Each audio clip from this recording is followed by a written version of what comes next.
and welcome back. This is day 5 of exponents. Today we are going to graph functions that are exponents.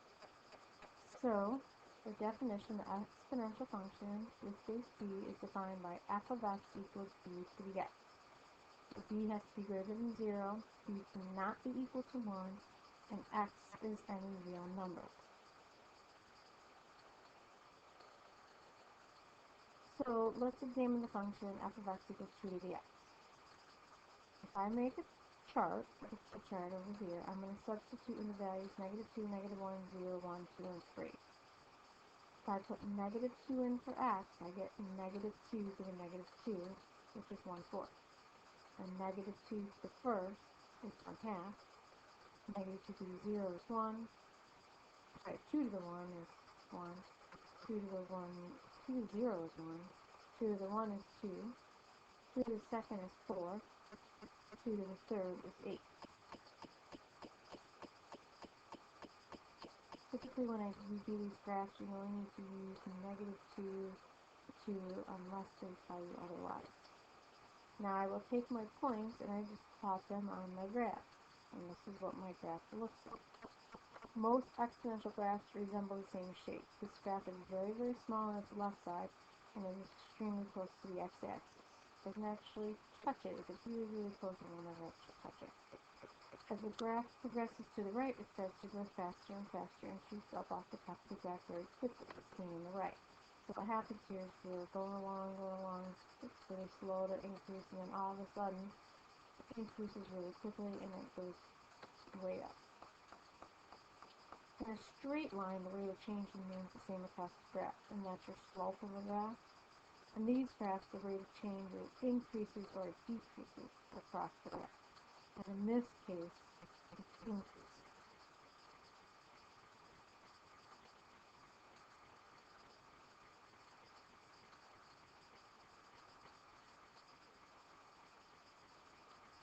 We have some characteristics of these graphs that we need to be familiar with. Such exponential graphs in the form of f of x equals e to the x have certain characteristics in common. The graph crosses the y-axis at the point 0, 1. You notice we have 3 different graphs here, and all of them cross at the point 0, 1. When b is greater than 1, the graph increases. b is 2 here, b is 8 here. Therefore, it's greater than 1. b over here is 0.5, so it's less than 1, but greater than 0. So when b is between 0 and 1, the graph decreases. So that graph is going down. The domain is all real numbers. There isn't an x value that I can put in and I won't get a y value. However, the range is all positive real numbers, never 0. That's what I said before. It gets really, really, really, really close to the graph and never actually touches it. And positive numbers, since it doesn't go below the x-axis, all of my y values are positive. The graph passes the vertical line test. Okay, if I draw a vertical line, it doesn't touch it in more than one place, therefore it's a function. The graph passes the horizontal line test, therefore it will cross. Its inverse is also a function. The graph is asymptotic to the x-axis, which means it is very, very close to the x-axis but does not touch it or cross it.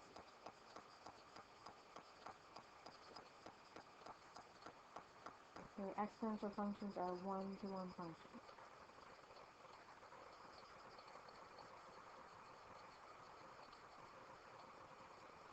And one means it passes the horizontal line test, in case you've forgotten that. That means your y values do not repeat.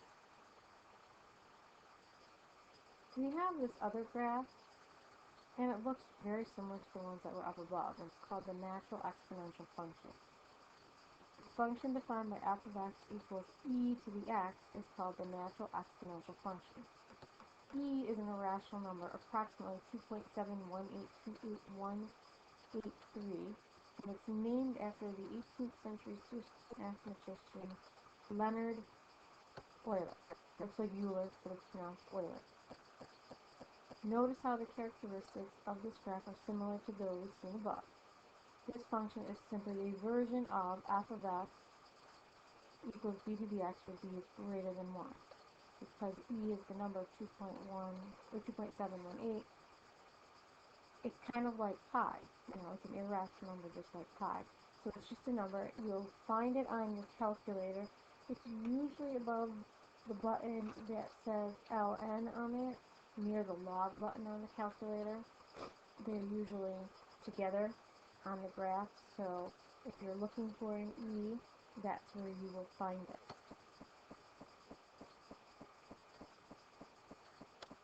So let's try to graph a function here.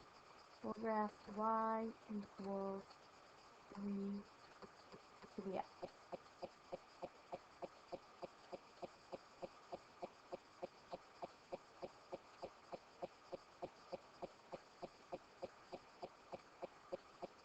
So I'm going to put in negative 2, negative 1, 0, 1, and 2. If I put negative 2 in for x, I will have 3 to the negative 2. The negative number tells me to put in the denominator, and then I square it. So I get 1/9. And then I have 3 to the negative 1, which means I throw it into the denominator, and I have 1/3. Anything to the 0 power is 1. 3 to the 1 is 3.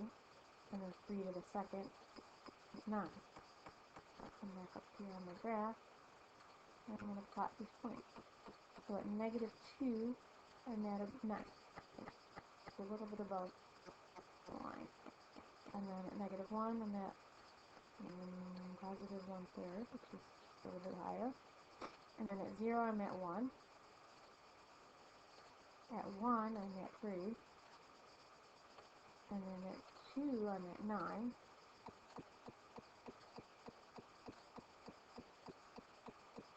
Just right there on the graph, back out of it. And then we just simply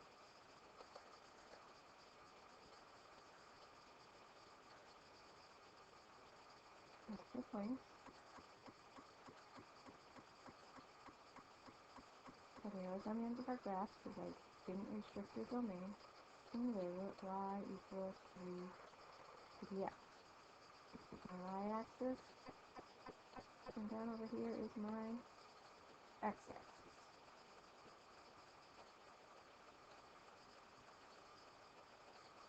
And we can also graph, let's see, let me just color this if I can.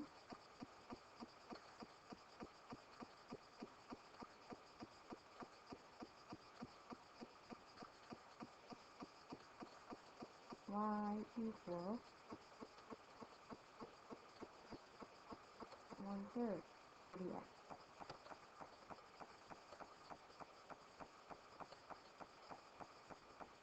And negative 2, negative 1, 0, 1, and 2. If I take 1/3 and raise it to a negative 2, because it's a fraction, flip what's inside, and I will get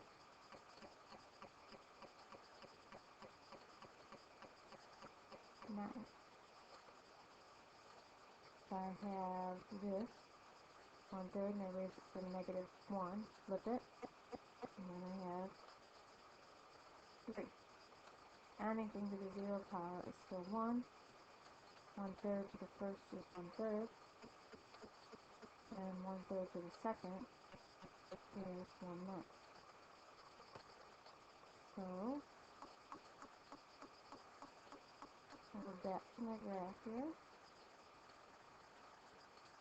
At negative 2, I'm at 9. At negative 1, I'm at 3. At 0, I'm at 1. At 1, I'm at 1/3. And at 2, I'm at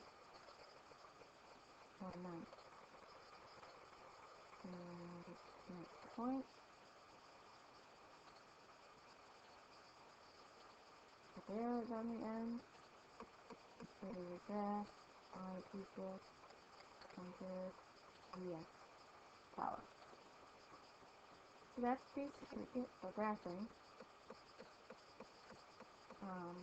you should be able to recognize the characteristics that we listed on the previous page. Okay. Those are important. And the other thing you need to know is just how to graph them and show your work. Tomorrow in class we will have a short quiz on solving exponential equations with unknown bases and unknown exponents. So videos 3 and 4, I believe they were. You need to go back and review that information. Here's what the quiz will be on. And then we have one more set of notes tomorrow night, and that will be on trig application. And then we'll have a review day in class on Thursday, and your test will be on Friday. Alright, so if you enjoyed this lesson, and we will see you again tomorrow night.